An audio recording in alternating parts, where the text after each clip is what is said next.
Um, Today what we are doing is we are going to tackle the remainder of chapter 5.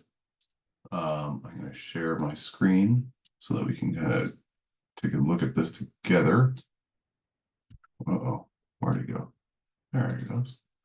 Um,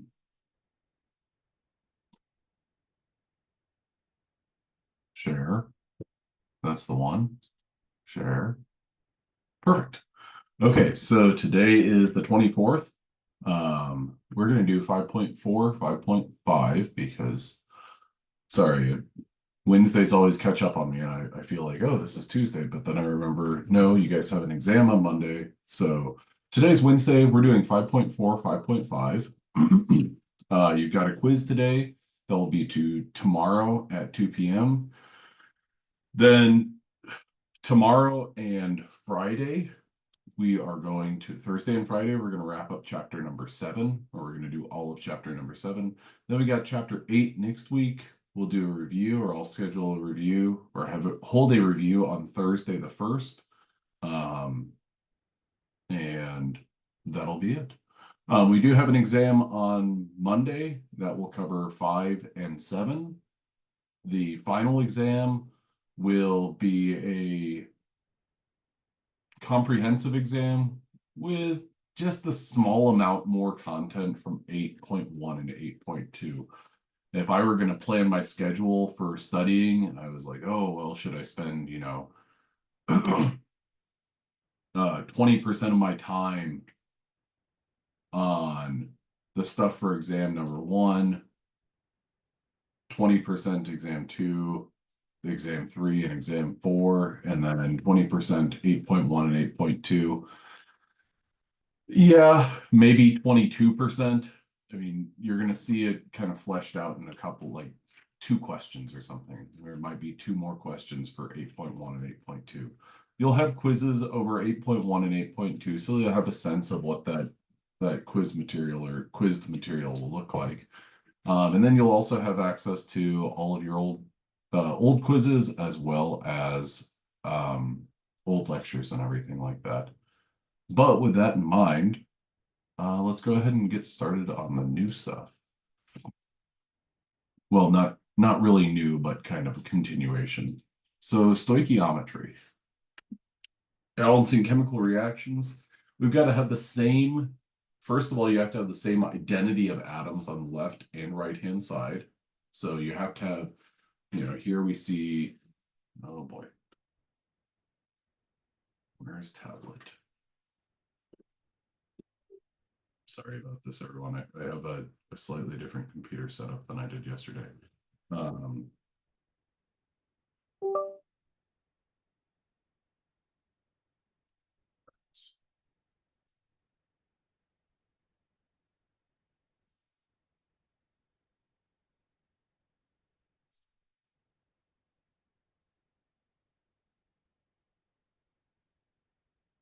so we've got carbon and oxygen on the reactant side, and well, you better believe it, we're going to have carbon and oxygen on the product side.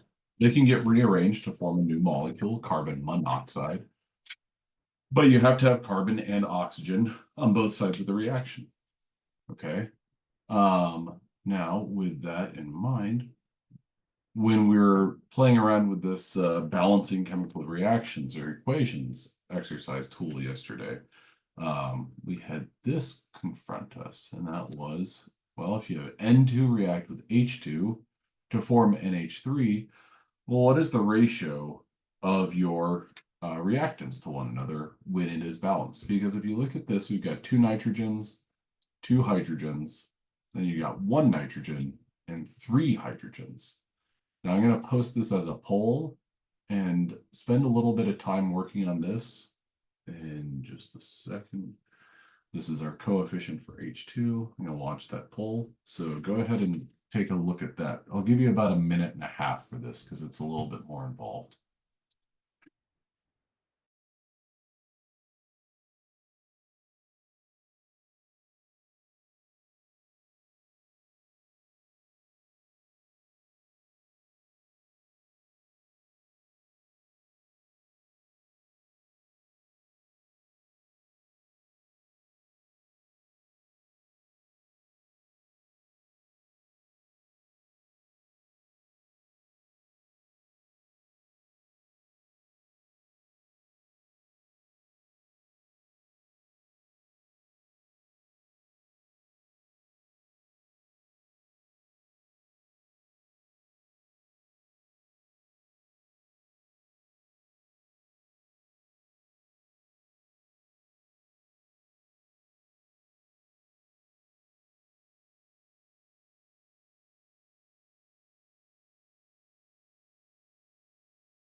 All right, so I'm going to go ahead and stop the poll, share the results.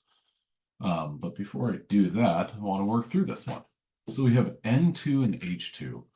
Now, obviously, the NH3 is not going to be 1, because if that's 1, then we're going to end up with an odd number of hydrogens. Now, we're going to cut to the chase and look at our most popular results. The most popular results were 2 and 3. So I'm going to cross out A, 1, and 4, D. Okay, so if we had, let's say we had a 2 in front of H2. That would mean we'd have 4 hydrogens. So we would not have an equal number of hydrogens if 2 was the coefficient, because the coefficients have to be whole numbers. So if H2 was, or 2 was in front of H2, that would mean you have 4 hydrogens. Then you couldn't have 1 in front of NH3, so you'd have to have at least 2, and that would get you to 6 hydrogens. So B is out, which leaves us with C as our viable option, because with C, we're going to say this is 3 NH2, that means 6 hydrogens. And then if we have 2 in front of NH3, that gets us 6 hydrogens. Now, that's where we're going to, okay, so that would give us that, and then our nitrogens are balanced because we got 1 and 2, and we've got 2 nitrogens. Okay, so there we are. Now, what we also talked about yesterday was this conversion, being able to convert between numbers of atoms or molecules, and then using Avogadro's number and moles. If you remember when we talked about Avogadro's number, I mentioned that that number was effectively 602 hexillion. So 6.02 times 10 to the 23rd. It's more than if you have 1 mole of any substance. If you have 1 mole of watches, you have 6.02 times 10 to the 23rd watches. If you have hydrogen atoms, you have 6.02 times 10 to the 23rd hydrogen atoms. Being able to take your number of atoms or molecules, go to moles, and then go from moles to mass. So if you have 56 grams of carbon, how many moles is that? And then how many atoms is that?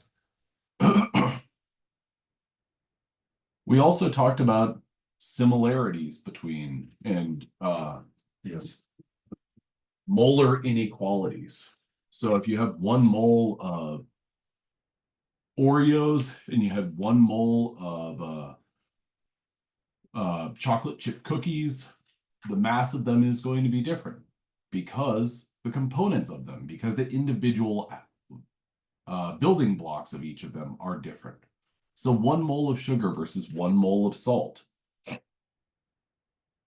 These have different masses because what build up these individual molecules is different. Now, we want to be able to take grams to moles.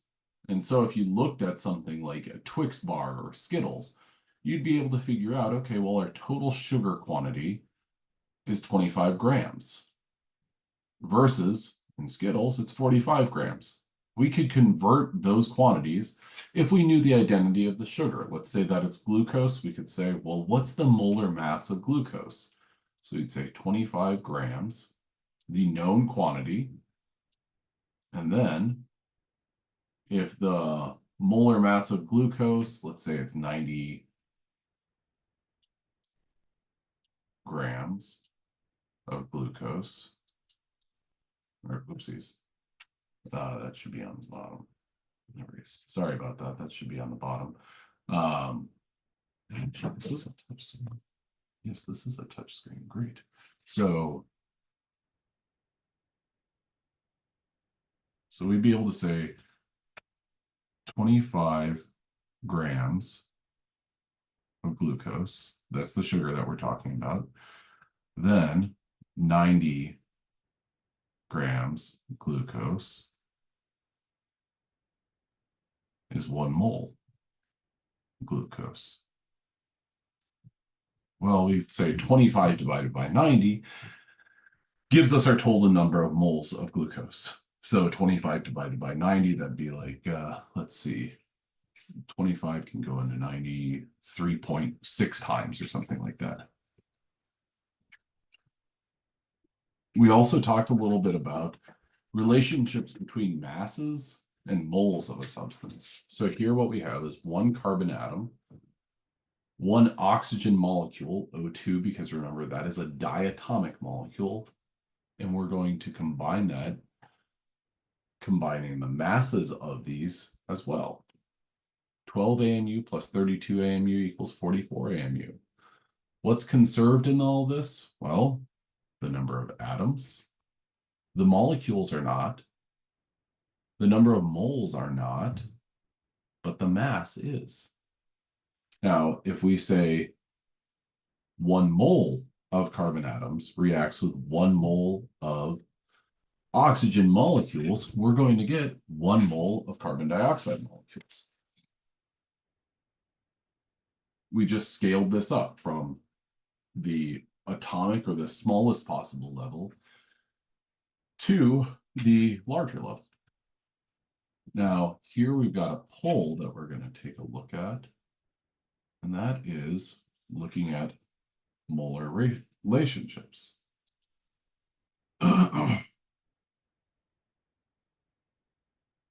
So pull back. Now we are burning. Oh,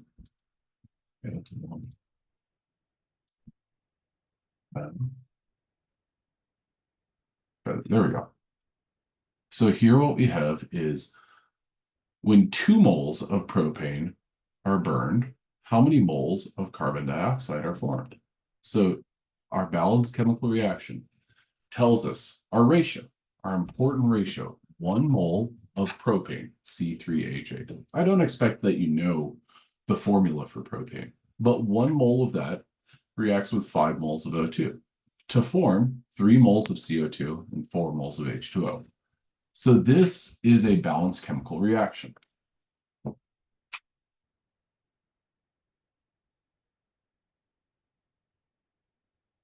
I'm going to give you about 20 more seconds.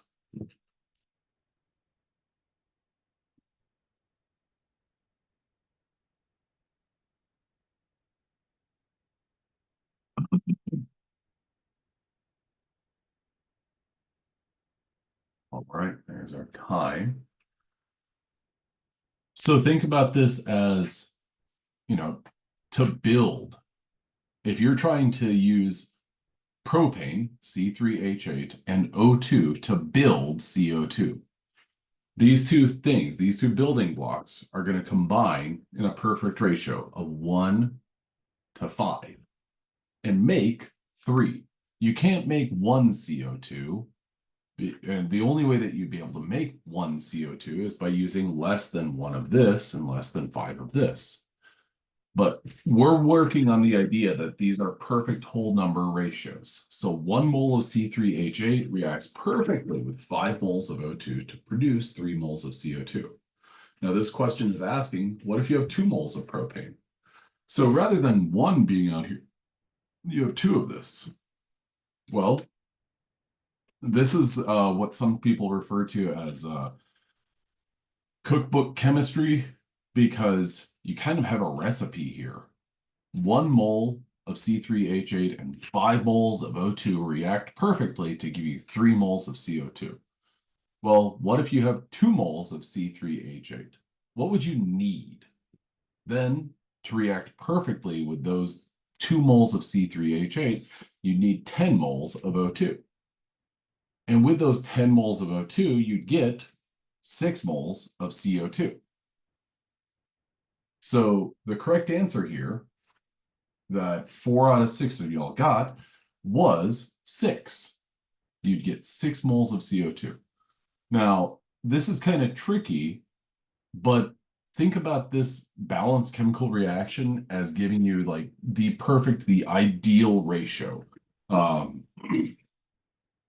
It's almost like if you have 55 chocolate chips, or let's say that the perfect chocolate chip cookie requires 4 chocolate chips.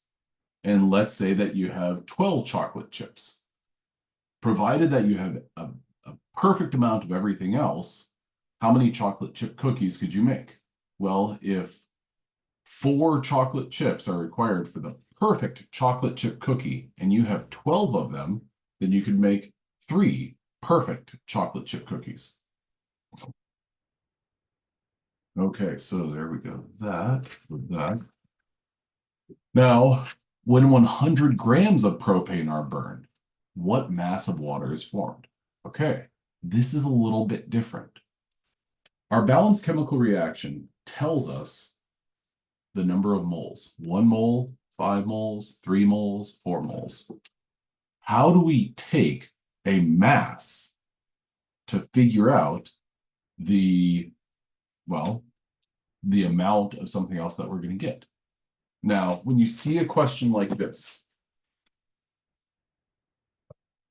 and the identity of one of the substances, propane, is mentioned, but another substance, oxygen, is not mentioned, assume that there is an infinite amount of oxygen.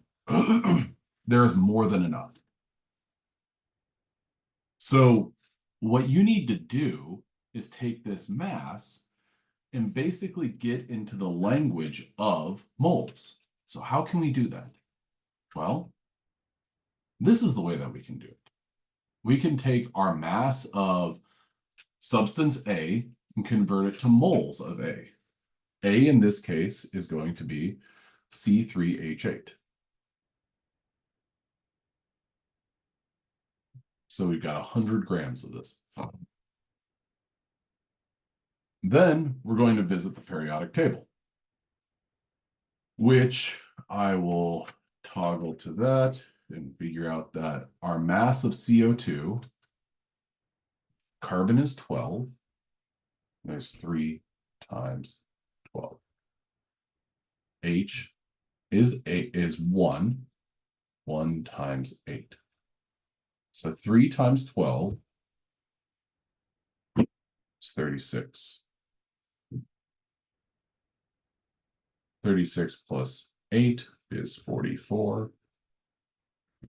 So essentially what we need to do is we need to take the amount that we know that we have, so 100 grams, and convert that into moles of C3H8. Well, we've got grams on top. We want to cancel grams out. So just as it's shown here, we're going to put 44 grams of C3H8 is 1 mole of C3H8. So 100 divided by 44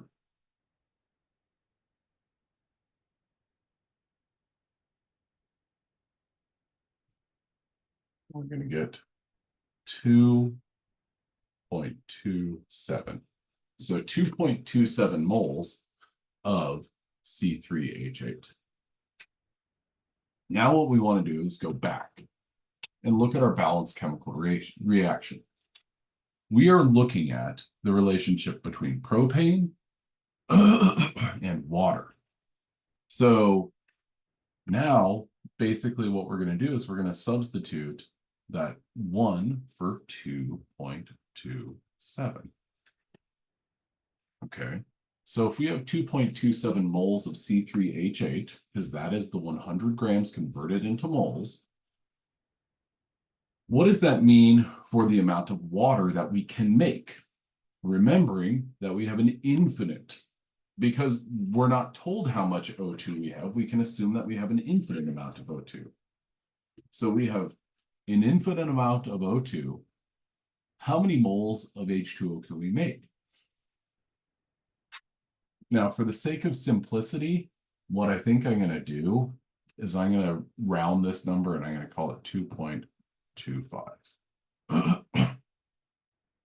The reason I'm going to do that is because to scale this from 1, like I have a 1 to 4 ratio. So how many moles of H2O do I have compared to the moles of C3H8? I have 4 times as many.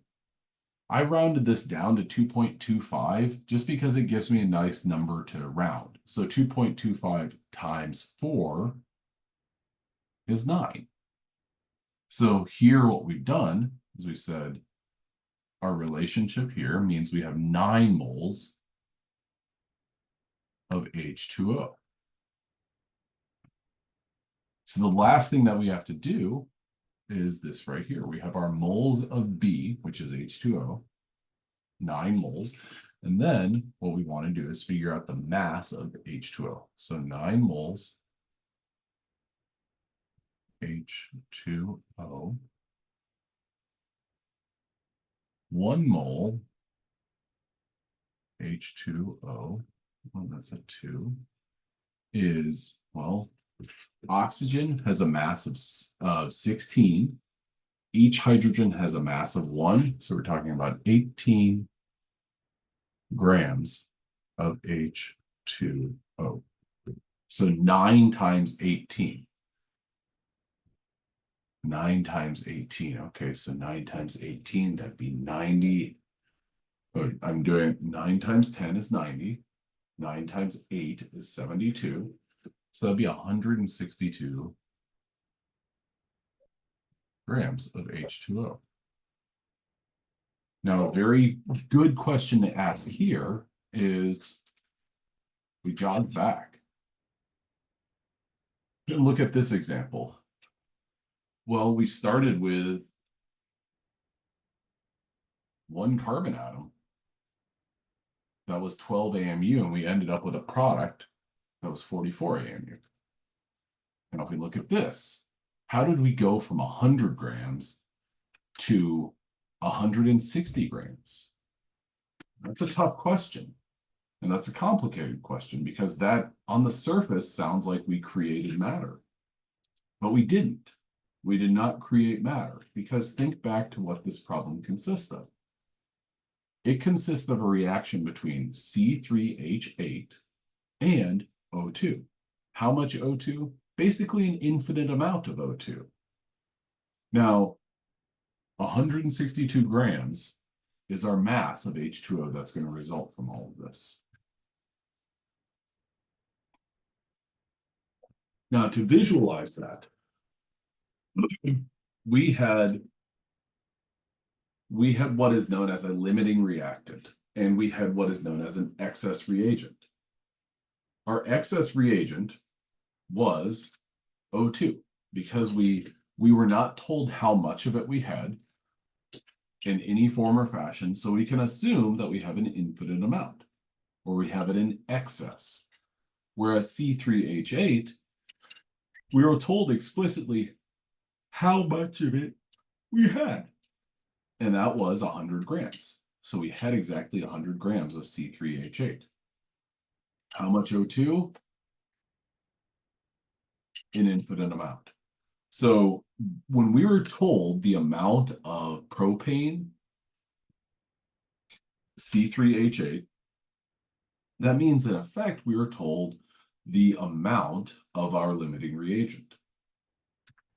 So to give a illustration of this, where it could be a little bit more complicated, if you go to, well, this is HEB because we've got Texas Heritage beef hot dogs made with beef brisket, and it's HEB label on there.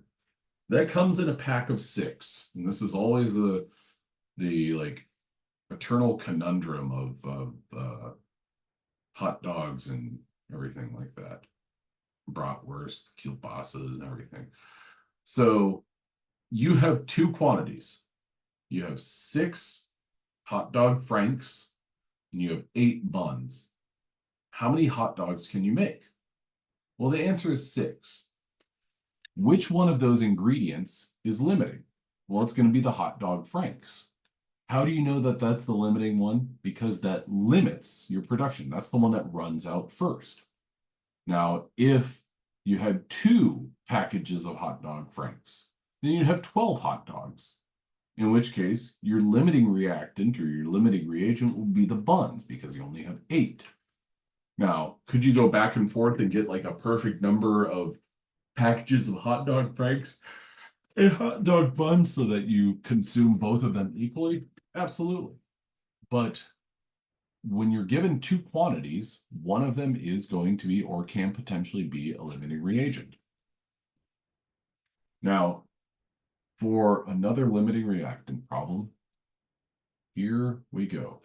If there are 8 green apple and 8 cinnamon jelly beans in a bag, how many apple pie bites can you make?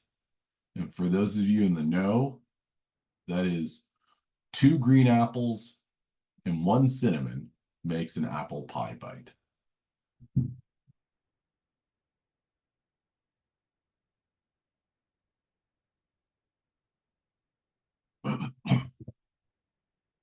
Let's see if everyone can get this one right. Okay, we got 4 people have answered, 4 people got it right.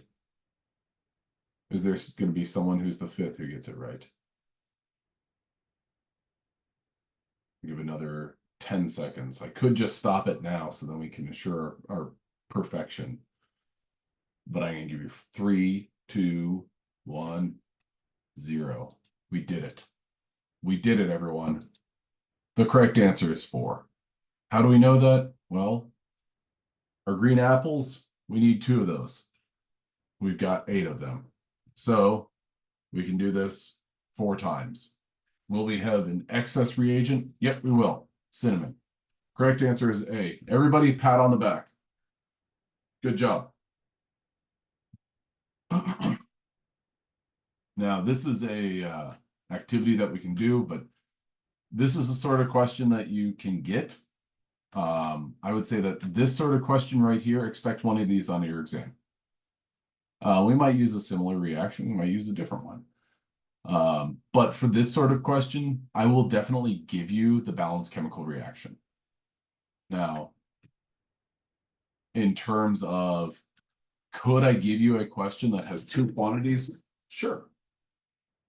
But I like these analogy questions a little bit more for when you have 2 reactants. All right, so now we're talking about solutions. When you talk about a solution, or whenever you make a solution, you have 2 components, a solute and a solvent. Those 2 things combine to make a solution. A solute is the thing that gets dissolved. A solvent is typically water from an identity standpoint. So it's typically water, but it's also considered the substance that's in greater abundance. So more abundant.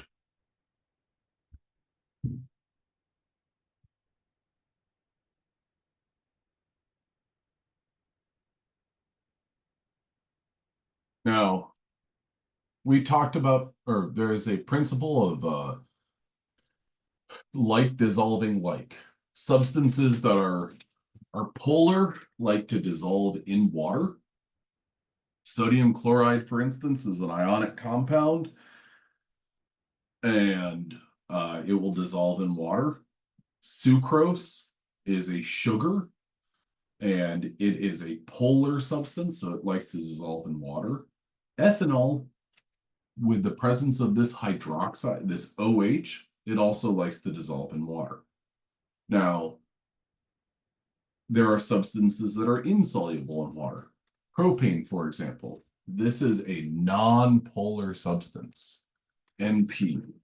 A non-polar substance does not like to dissolve in something like water. Now, typically, if we talk about a polar or a non-polar substance, we are talking about a non-polar substance that will not go into solution well.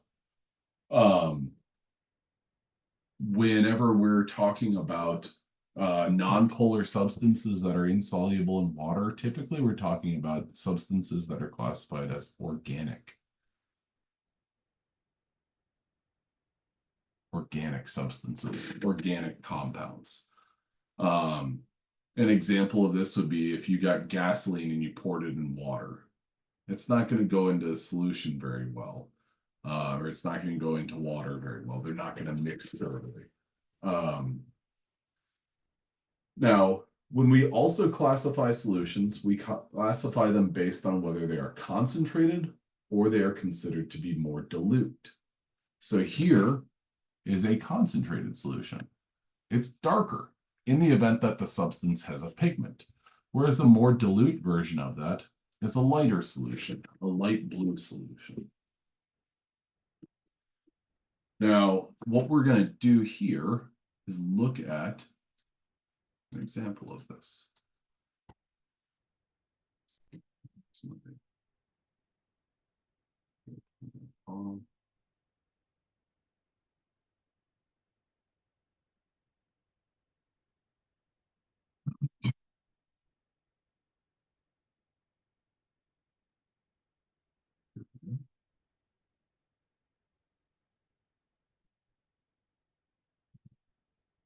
So here what we're going to do is make a solution, and we're going to add some of our red Gatorade drink mix.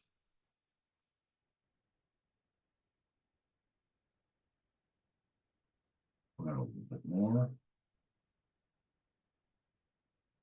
Make the solution more and more dark. Okay, so it's not too tricky to wrap your mind around. You add the more of this, think about in your experience of being a kid and making Kool-Aid.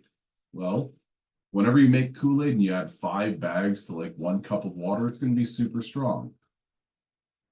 Does that mean, or if it's stronger than you want it to be, do you have to throw it out? No, you don't. This is a simple solution. To get it to the kind of concentration that you're looking for, the amount, or basically the flavoring that you're looking for, well, you can just add some more water. And here what we have is a correlation between the amount of the solid that has dissolved in there and the amount of water that makes up our solution. And we can continue adding.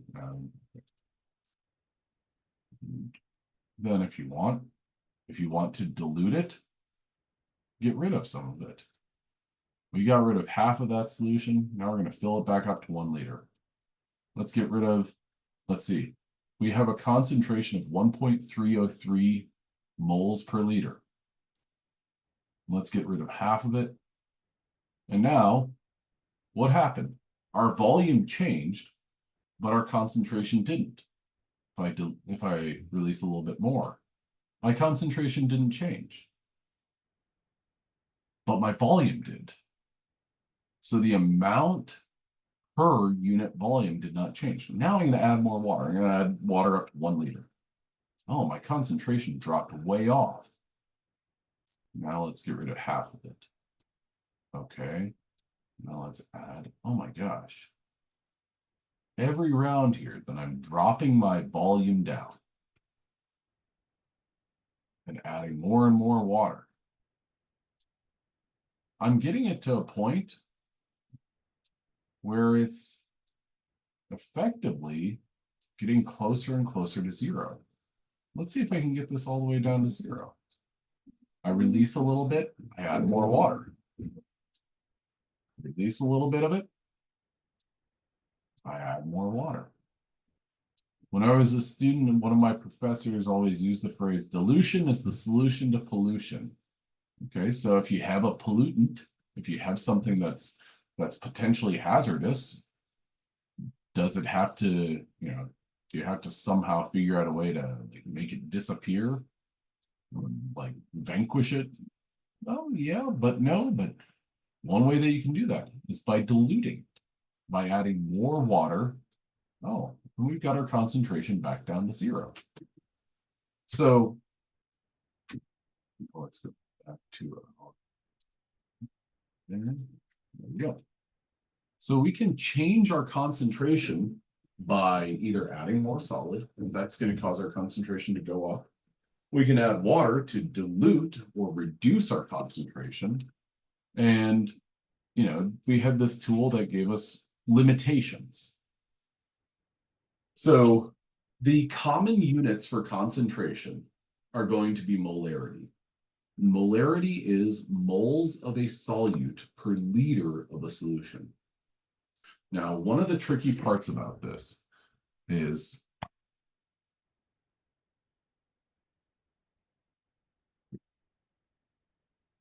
this right here, liters of solution. Well, what if you don't have a whole liter? What if you only have half a liter or something like that? Is that a problem? No, it's not. It's all scaled up. This is all a ratio compared to 1 liter. So if you have 250 milliliters, for instance, if you have 3 moles of a substance, 3 moles of a substance dissolved in 250 milliliters, 250 milliliters, you have to convert that into liters.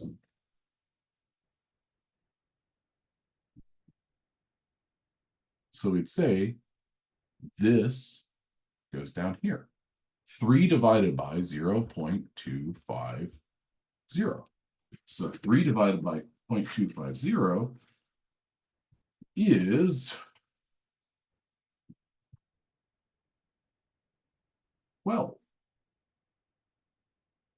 your unit, your concentration measurement would be 12 moles. 3 moles in every 250 milliliters. Now, that's effectively the way that you can do this sort of calculation. Now, what we can do and what we were playing around with here was we added some of our solid. We saw the concentration go up. We can move back to that right here. We're adding the solid. We're seeing the concentration go up. The volume has not changed. Okay. Now, if we have 2.235 moles per liter, then I add more water up to 1 full liter. My volume got cut in half because I diluted it. Because although I had a lot of that solid in there, I increased my volume, therefore I decreased my concentration. So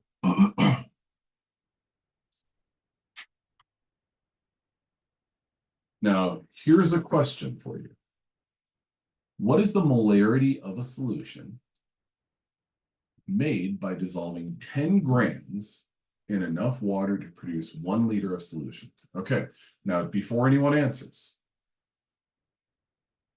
this is going to be a can everyone get it right question.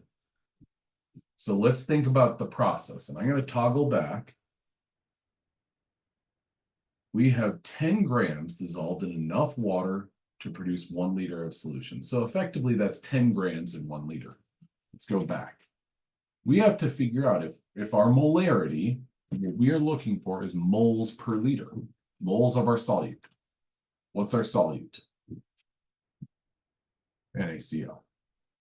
Is that moles? No, that's grams. So 10 grams of NaCl.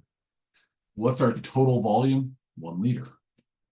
So we have to figure out a way to convert 10 grams to moles. Have we done that before? Totally. Right here. Mass, or, well, even before that. But 10 grams of NaCl into moles. So I'll write this out.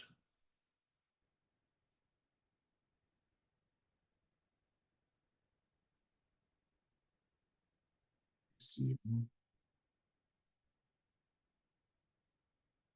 Na is 23, Cl is 35, 5, so we're looking at 40, 58.5 grams. NaCl is 1 mole. NaCl.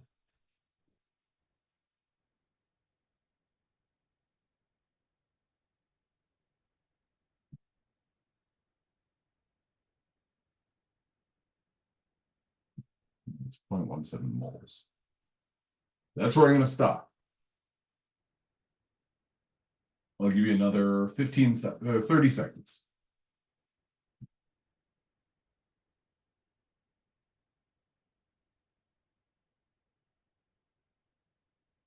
Two people have answered. Spoiler alert, you've answered it correctly.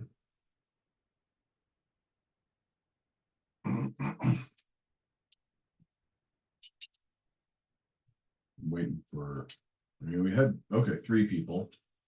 We had 4 people. I guess we're stopping. Oh, we did it. We did it. We did it, everyone. 4 of 4. Perfect. Excellent. A is the correct answer. Now, what does that solution prep actually look like? Well, this right here, spoiler, that's not table salt.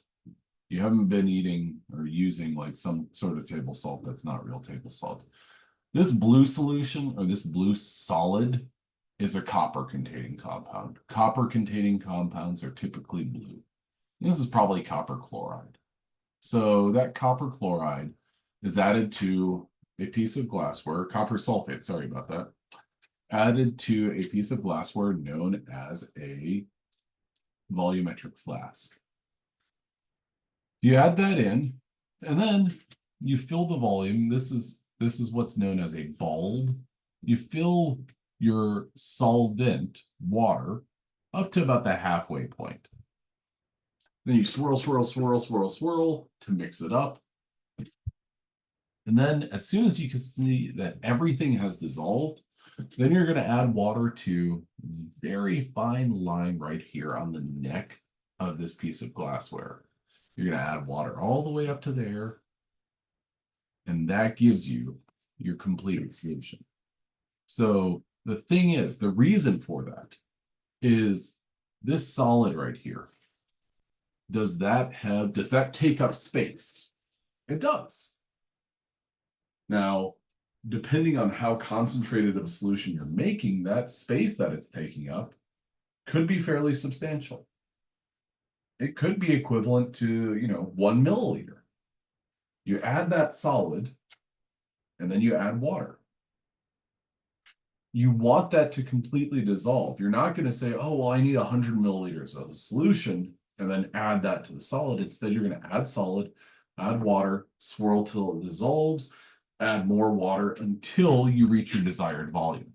Because if you added just 100 milliliters right here, 100 milliliters of water to this, well, your total volume is actually going to exceed 100 milliliters because this solid right here occupies space. That's going to fill volume. So what's the concentration of this? Well, let's see. 1.2 grams. This is copper sulfate. So copper is 63.6. Sulfur is 32.06. Oxygen, there's 4 of them, is 64. So 64 plus 32 is 96. Plus 63.6, 96 plus 63.6, 99.6. And that would be 159. 159. So 1.2 grams of this. This mass is my starting amount of CuSO4. SO4. Then I said 159.6 grams of CuSO4 is 1 mole. CuSO4. Okay. So that's 1.2 divided by 159. 9.6. And I get 0.007 moles divided by 0.1 liters. get 0.75 or 0.07 molar is my solution's concentration. All right. Last question. Let's get everyone get this right. But I'm not going to help you. We'll work through it, but be patient and work on this carefully. I'm going to mute myself, audio and video.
Okay.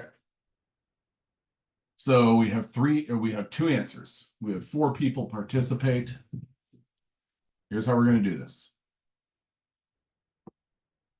We need to know the mass of NaCl that's required to produce a 0.5 liter 2 molar solution. Okay, so let's dissect this right here. 2 molar.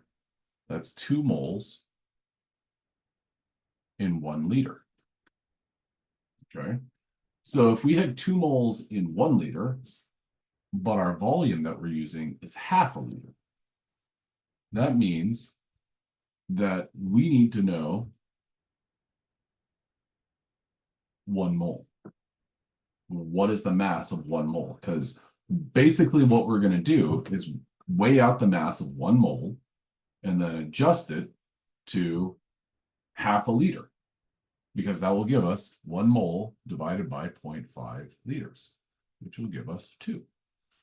So what is our mass of NaCl? 58.4. Now, 3 of y'all got that right. 1 person got 234. I'm not sure how they arrived at that. Chances are what they did was they probably just multiplied it, 4 times, because 4 times, and they just kind of got their math mixed up. I think that it's helpful when you see something like this to say, okay, well, that is telling me 2 moles in 1 liter. Okay, now if I needed to make a 2 mole solution, or 2 moles per 1 liter, what mass would I need? Well, I need 117 grams. But I don't need that much, because I'm only making half a liter. So then what I'm going to do is I'm going to say 2 moles per liter times 0.5 liters. So then those volumes will cancel out. 2 times 0.5 is 1. And that's what I'm going to get. Okay. Now, the last calculation that we're going to work through, there's not going to be a question. Sorry, there's not going to be a clicker question or a Zoom poll question. But the last sort of calculation that we need to work on is a solution dilution calculation. This is commonly referred to as M1V1 equals M2V2, or C1V1 equals C2V2. This has to do with molarity initial, volume initial, and molarity final and volume final. So here what we have is a solution. If we were to take a volume from that solution So what's shown here is you're taking 10 milliliters from this solution. So here's what we got. We took 10 milliliters from that. And that 10 milliliters we added to this other beaker or this other volumetric flask. And when we added it to this other volumetric flask, there's only 10 mils there, but then we add water up to our total volume of 100 milliliters. Now, when we compare these two, we're asking ourselves, well, let's say our concentration for M1 was 1.2 molar. We would take that number and plug it in right there. Then we take the volume for V1, which is 10 milliliters. Plug that in there. Then we'd be able to say, all right, well, our volume, our new volume is V2 or 100 milliliters. What is M2? So essentially what this is a way of calculating what is the initial concentration, what's the final concentration. It's a way of calculating the concentration of a diluted solution. So if you took 10 mils from this 1.2 molar solution, you put it in another beaker. This right here is 10 mils that has a solution concentration of 1.2 molar. But what about when we add water up to 100 milliliters? Well, then our concentration drops down from 1.2 to 0.12.